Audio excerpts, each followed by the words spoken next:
بسم اللہ الرحمن الرحیم۔ جب کوئی انسان استغفر اللہ کہتا ہے تو اس کے جواب میں اللہ کیا فرماتے ہیں؟ استغفر اللہ پڑھتے وقت بندے کے ساتھ کیا ہوتا ہے؟ کہیں آپ غلطی تو نہیں کرتے؟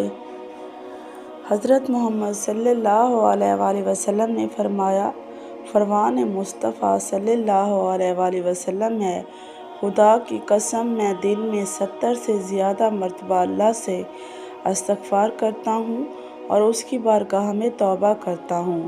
بہت سارے لوگوں کی زبان پر استغفر اللہ کے الفاظ ہوا کرتے ہیں۔ کوئی غلط بات ہوئی تو انہوں نے استغفر اللہ پڑھا تو لوگ استغفر اللہ کہنے کے عادی ہو جاتے ہیں۔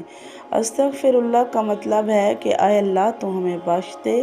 صرف استغفر اللہ کہہ دینے سے آپ کی توبہ قبول نہیں ہوتی، کیونکہ استغفر اللہ عام طور سے جو لوگ بولتے ہیں وہ ان کی زبان پر رٹے ہوئے الفاظ ہیں، تو بس وہ استغفر اللہ ان کی عادت میں بھی ہے۔ تو عادت میں ہونے کی وجہ سے اگر کوئی انسان استغفر اللہ بول رہا ہے تو اس سے اس گناہوں کی بخشش نہیں ہوگی۔ آپ صلی اللہ علیہ وآلہ وسلم نے فرمایا، گناہوں پہ شرمندہ ہونا توبہ ہے، اور جب کوئی انسان اللہ کی بارگاہ میں توبہ کرتا ہے تو اللہ تعالیٰ 7ویں آسمان سے پہلے آسمان پر آ کر ایک خاص نگاہ ڈالتا ہے، ایک توجہ فرماتا ہے اور بندے سے کہتا ہے، میرے بندے آؤ، میں کب سے تیرے انتظار میں تھا، لوٹ آؤ اپنے رب کی مرضی کی طرف، لوٹ آؤ اپنے رب کی مغفرت کی طرف۔ ایک جگہ اللہ فرماتا ہے، اے لوگو ایسے جنت کی طرف دوڑو جس کی چوڑائی اور لمبائی آسمان و زمین کے برابر ہے، اور اپنے رب کی مغفرت کی طرف دوڑو۔ تو اس لیے جب کوئی بندہ اللہ تعالیٰ کے سامنے توبہ کرتا ہے یا استغفر اللہ پڑھتا ہے تو اللہ تعالیٰ 70 مرتبہ جواب میں اس کو لبیک کہتا ہے۔ ایک شخص تھا، 70 سال تک وہ یا صنم یا صنم یا صنم کہتا رہا، اپنے معبود کو پکارتا رہا، تو ایک مرتبہ اس کی زبان پھسلی اور اس کی زبان سے یا صنم کی جگہ یا صمد نکل گیا۔ یا صمد اللہ کا نام ہے جس کا معنی ہے بے نیاز۔ تو اللہ تعالیٰ نے 70 مرتبہ اس کے جواب میں لبیک کہا۔ ایک روایت میں آتا ہے کہ 70,000 دفعہ اللہ تعالیٰ نے لبیک کہا، یعنی آئے میرے بندے تیرا رب حاضر ہے، کیا چاہتا ہے؟ تو فرشتوں نے کہا، مولا یہ بندہ تجھے نہیں پکار رہا ہے، یہ تو یا صنم کر رہا تھا، دھوکے سے اس کی زبان سے تیرا نام نکلا ہے، بلکہ یہ تو تجھے جانتا ہی نہیں ہے، یہ تو ساری زندگی یا صنم کرتا رہا۔ تو اللہ تعالیٰ نے فرمایا، اے فرشتوں خاموش ہو جاؤ، اور فرمایا، مجھے معلوم ہے کہ یہ مجھے نہیں پکار رہا، لیکن دھوکے سے ہی صحیح، لیکن اس نے اپنے معبود حقیقی کو پکارا تو ہے۔ اگر میں نے بھی اس کے سوال پر اس کو جواب نہ دیا تو پھر مجھ میں اور ان میں کیا فرق رہے گا جس کو یہ 70 سال سے پکار رہا ہے۔ کوئی بندہ دھوکے سے بھی رب کو پکارتا ہے تو اللہ تعالیٰ اس کے لیے ثواب بھی لکھتا ہے اور اس کی طرف متوجہ بھی ہو جاتا ہے۔ تو اگر ایسے ہی کسی انسان کی زبان پر استغفر اللہ جیسے الفاظ رہتے ہیں تو یہ بے فائدہ نہیں ہے، بلکہ بہت اچھی چیز ہے۔ اگر انسان نے اس نیت سے استغفر اللہ پڑھا کہ اس نے جو گناہ کیے ہیں ان کی معافی مل جائے، تو اس کے تمام گناہوں کو اللہ تعالیٰ معاف فرما دیتا ہے۔ جو استغفار کو لازم کر لے، اللہ پاک اس کی تمام مشکلوں میں آسانی اور ہر غم میں آزادی اور اسے وہاں سے روزی دے گا جہاں سے اس کا گمان بھی نہ ہو۔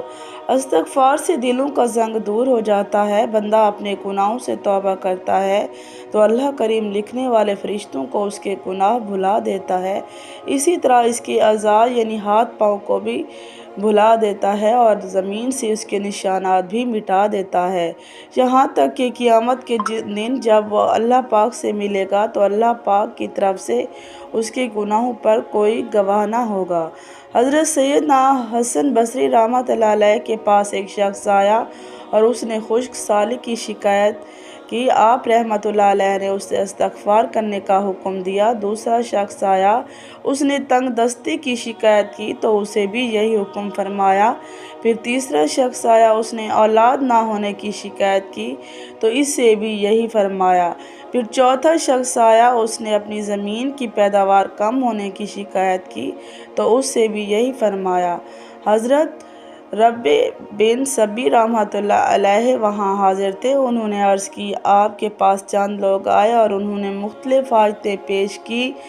آپ نے سب کو ایک ہی جواب دیا کہ استغفار کرو، تو آپ رحمۃ اللہ علیہ نے ان کے سامنے یہ آیات پڑھیں جن میں استغفار کو بارش، مال اور اولاد اور باغات کی عطا ہونے کا سبق فرمایا گیا ہے۔ تو میں نے کہا، اپنے رب سے معافی مانگو، بے شک وہ بڑا معاف کرنے والا ہے، تم پر موسلا دار بارش بھیجے گا اور مال اور بیٹوں سے تمہاری مدد کرے گا اور تمہارے لیے باغ بنا دے گا اور تمہارے لیے نہریں بنائے گا۔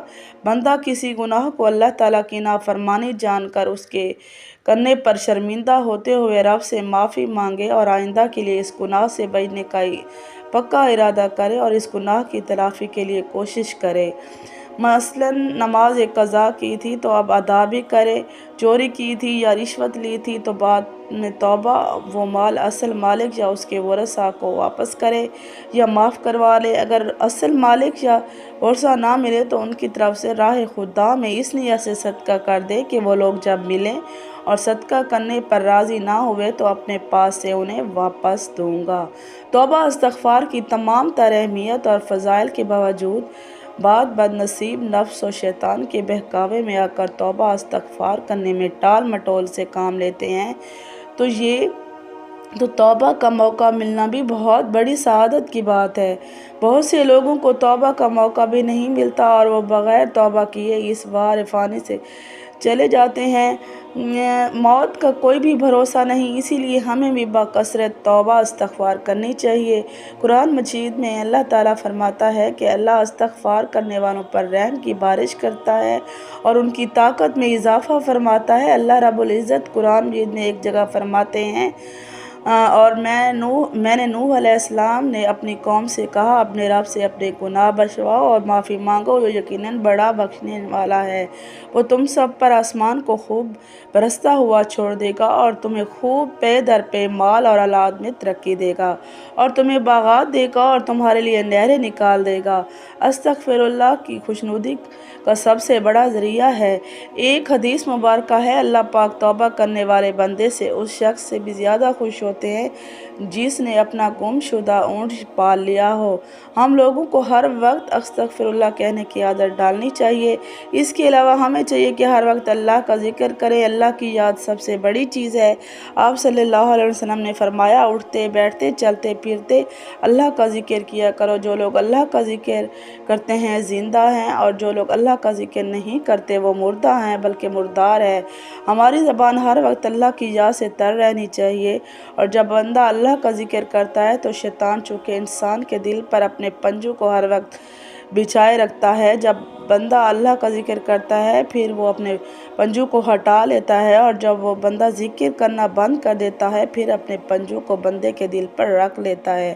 تو اسی لیے ہر وقت ہمیں اللہ کا ذکر کرنا چاہیے، درود پاک کثرت سے پڑھنا چاہیے، استغفر اللہ اور ہر ذکر کرنے والے الفاظ کو اپنی زبان پہ رکھنا چاہیے۔ اللہ پاک سے دعا ہے کہ ہمیں گناہوں سے بچنے اور سچی توبہ کی توفیق عطا فرمائے۔ ناظرین، کیسی لگی ویڈیو اچھی لگی ہے تو شیئر کریں، میرے چینل کو سبسکرائب کر دیں۔ Thank you so much.